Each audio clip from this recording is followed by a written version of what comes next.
আসসালামু আলাইকুম মনারা। তো আমি তোমাদের জন্য আরও একটা ভিডিও নিয়ে চলে আসছি। দেখতে পারতেছো আমার হাতে একটা বিশাল বড় মাছ। এই মাছটাকে কিন্তু আমরা আবারও টোপ হিসাবে ব্যবহার করব, কারণ জোয়ারে এখানে আসছে পানি। এই পানির ভিতরে আমরা রেখে যাব মাছ, অ্যান্ড রাতের বেলা মাছ আসবে। পরের দিন সকালে আমরা সেই মাছকে পানিকে মেশিন দিয়ে সেকে তারপরে আমরা মাছগুলো ধরার চেষ্টা করব। তো চলো মনারা, তোমাদেরকে সাথে নিয়ে আমি টোপগুলো এবার ফালাই দেই, অ্যান্ড যা আছে কপালে দেখা যাবে আজকে সকালে। তো চলো আমরা মেশিনকে স্টার্ট করে দিচ্ছি। দেখতে পারতেছো পানি হিসার পরে আমরা একে একে মাছগুলো ধরা শুরু করে দিচ্ছি। এখানে দেখতে পাচ্ছ সামুদ্রিক বিশাল বিশাল মাছ কিন্তু আমরা ধরা শুরু করে দিচ্ছি। এই মাছগুলোর নাম যদি তোমরা জানো তাহলে কিন্তু কমেন্ট বক্সে জানাবা। এরপরে কিন্তু দেখতে পারতেছো মনারা আরও একটা মাছ আমার হাতে পেয়ে গেছে, ছোট ছোট পোনা মাছ। আমরা কিন্তু এখানে বড় মাছও পাইছি। এই মাছটা যেহেতু ছোট তার কারণে আমি ছেড়ে দিচ্ছি। এরপরে আমরা একটা বড় মাছ দেখতে পারছি। এই বড় মাছটাকে আমার ছোট ভাই ধরার জন্য সে আবদার করতেছে, তাই সে দুই হাতে দুইটাকে ধরে নিল। এই যে দেখতে পারতেছো মনারা, মাছগুলো কিন্তু দেখতে অনেক বেশি সুন্দর ছিল। এরপরে কিন্তু আমরা আরো অনেক মাছ ধরছি। এই যে দেখতে পারতেছো মনারা, আমার হাতে কিন্তু একটা সুন্দর মাছ চলে আসছে এবারও।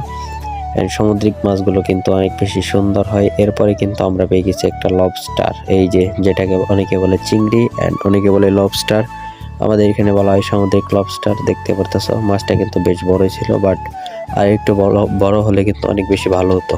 ওনারা এই মাছটাকে রেখে দিই। এই মাছটা কিন্তু আমার ভাগে, আমি নেবো এটা, যার কারণে এটা আমি আমার হাত দিয়ে ধরে নিলাম। এরপরে মনেরা খুঁজতে খুঁজতে আমরা আরো একটা মাছ পেয়ে গেছি। দেখতে পারতেছো একটা তেলাপিয়া মাছ। এখানে দেখতে পারতেছো তেলাপিয়া মাছ, আরো কয়েকটা তেলাপিয়া মাছ পেয়ে গেছি। মনেরা ভিডিওর মাঝখানে বলে রাখে, আমি ভিডিও বানানোর সময় অনেক ভুল ভ্রান্তি হতে পারে, তো সবাই ক্ষমার দৃষ্টিতে দেখবা। আর ভিডিওটা বেশি বেশি শেয়ার, লাইক, কমেন্ট, শেয়ার করবা। চলো আমরা মূল ভিডিওতে চলে যাই।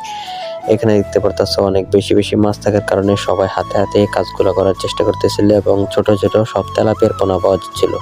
এই সামুদ্রিক তেলাপিয়া এগুলো কিন্তু খেতে অনেক মজা হয়। যে দেখতে পারতেছো অনেকগুলো মাছ কিন্তু একই জায়গায় ছিল। এরপরে কিন্তু আমরা বড় মাছ খুঁজতেছিলাম, কিন্তু বড় মাছ একটা পাইতেছিলাম না। কিন্তু আমার বন্ধু এক পাশে ডাক দিয়ে একটু পরে দেখতে পারবে তোমরা একটা বড় মাছ। এই যেখানে দেখতে পারতেছো একটা বাইন মাছ। সামুদ্রিক বাইনের কিন্তু অনেক দাম। তোমাদের এখানে কেমন দাম বা কেমন স্বাদ লাগে তোমাদের কাছে খেতে অবশ্যই কিন্তু কমেন্টে বলবা। এইখানে দেখতে পারতেছো আরো একটা কোরাল মাছ, যেটা কিন্তু অনেক বেশি মজাদার। বন্ধুরা, বড় মাছের কথা বলতে বলতে এখানে দেখতে পারতেছো আমার বন্ধু ডাক দিয়ে বলতেছে যে এদিকে একটা বড় মাছ আছে, তাই আমি চলে আসছি এদিকে। দুজনে মিলে মাছটাকে ধরলাম। দেখতে পারতেছো মাছের সাইজটা কিন্তু অনেক বেশি ভালো, যার কারণে এটার দামও কিন্তু অনেক বেশি পাওয়া যাবে বাজারে। তো বন্ধুরা, মাছটা তোমাদের কাছে কেমন লেগেছে অবশ্যই কিন্তু তোমরা কমেন্ট বক্সে বলে যাবে। এরপরে কিন্তু আমরা আরো কয়েকটা ছোট ছোট মাছ ধরতেছিলাম। এখানে দেখতে পাচ্ছেন সবগুলা খালি তেলাপিয়া আর তেলাপিয়া মাছ পাইতেছি আমরা। এখানে বেশ আমরা আরো কয়েকটা তেলাপিয়া পোনা পাই। So মনারা video